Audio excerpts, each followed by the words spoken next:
Some scholars today take the position that the Bible is a biased book, and that it cannot be trusted without confirmed evidence from extra-biblical sources. In other words, the Bible is guilty until proven innocent, and a lack of outside evidence places the biblical account in doubt. The standard is hypocritical compared to other ancient documents, even though many, if not most, have a religious element. They are considered to be accurate unless there is evidence to show that they are not. Although it is not possible to verify every incident in the Bible, the discoveries of archaeology since the mid-1800s have demonstrated the reliability and plausibility of the Bible narrative. Here are just a few examples.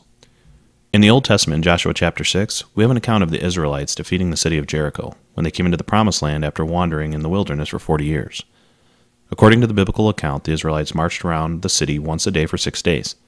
On the seventh day, they encircled the city 7 times. On the final time around, the priests blew the trumpets, and the people shouted, and the walls fell flat. The archaeological evidence that validates this biblical event was a combined effort of both the German excavation team in the early 1900s and a British archaeologist in the 1950s. The first major excavation of Jericho was performed between 1907 and 1909. The excavation team found piles of mud bricks at the base of the mound the city was built on. Almost 50 years later, Kathleen Kenyon re-excavated the site with modern methods and proved that these bricks were from the city wall which had collapsed when the city was destroyed. The story in the Bible goes on to say that when the city walls collapsed, the Israelites stormed the city and set it on fire. Archaeologists found evidence for a massive destruction by fire, just as the Bible relates. The Bible says that Sarah, Abraham, Isaac, Rebekah, Leah, and Jacob were buried in Hebron, in a cave purchased by Abraham, Genesis 23. Traditionally, this cave has been located below the sacred precinct of the Friend of the Merciful One God in Hebron, today a Muslim mosque. References as early as the 2nd century BC testify that this is the authentic location of the burial place of the patriarchs. The cave was explored by the Augustan Canyons in 1119, at which time they found the bones of the patriarchs. Many of the people mentioned in the Bible are confirmed in sources outside the Bible.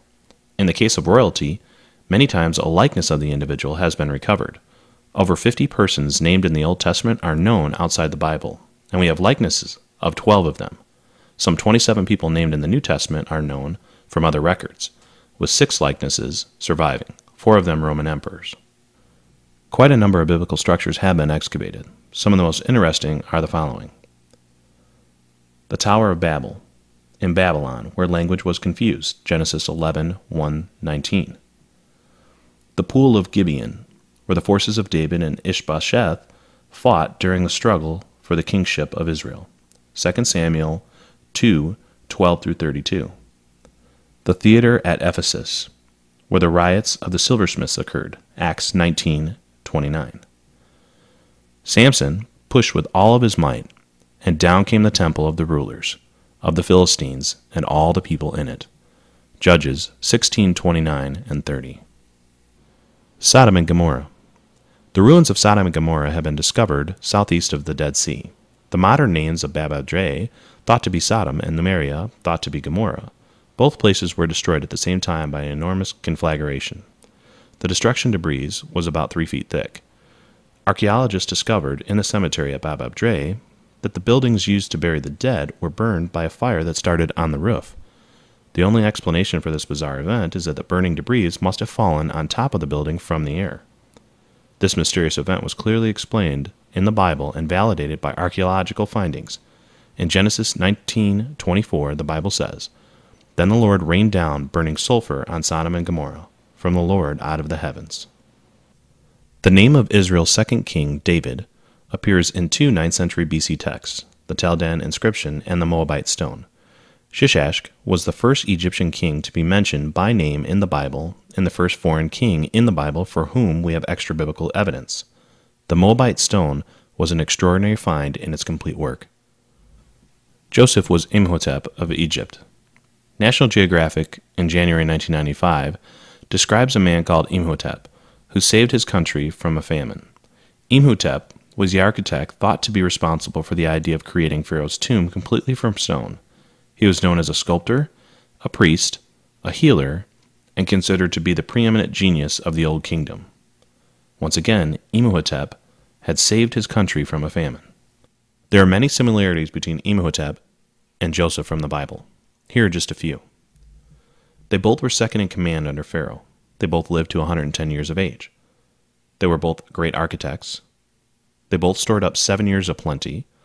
They both saw 7 years of famine. They both interpreted dreams. They both built pyramids and palaces. They were both physicians. They both instituted an income tax of 1/5. They both had a knowledge of astrology. They were both educated men. They were legendary historians. And both was one of 12 siblings. The Hebrew Exodus. Expulsion of Hyksos lived around Avaris in Egypt.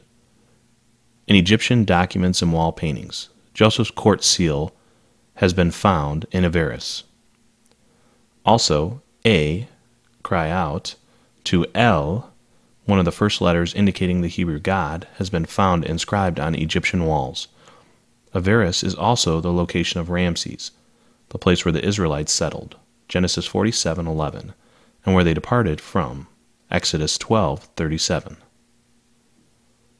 Yigael Yadin would complete the first proof of a biblical passage by finding the city gate of Gezer, which King Solomon built in 960 BC, and the Bible described in 1 Kings 9:15.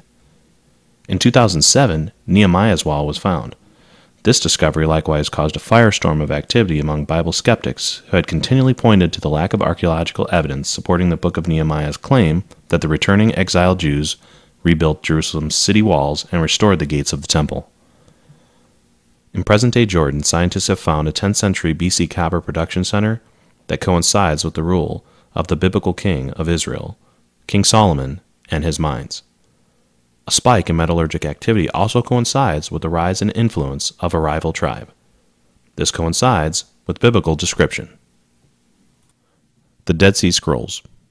One of the greatest finds in regards to the reliability of the Holy Scriptures was the finding of the Dead Sea Scrolls. According to the Bible, the Old Testament was written between 1500 and 400 years before Jesus was born. Therefore, it is a great cause for faith when over 300 prophecies written between 1500 and 400 years before Jesus was born were fulfilled by him. Skeptics accused early Christians of altering the Old Testament just after Jesus' time, in order to make it appear as though prophecies had come true. In 1947, when the Dead Sea Scrolls were discovered, it blew a hole in the skeptics' argument. The Dead Sea Scrolls contained all of the Old Testament books except Esther. Esther had no prophecy about the coming Messiah, so the hundreds of prophecies about Jesus are still there. The Dead Sea Scrolls were buried somewhere around 100 to 200 years before Jesus was born. We now have copies that predate the church by hundreds of years, but are word for word the same as our Old Testament. The Dead Sea Scrolls prove the Bible is authentic. The Bible has been proven. Time and time again, the mountain of evidence shows the Bible's narratives and detailed accounts were accurate and have been fully supported. Archaeology proves the Bible is true.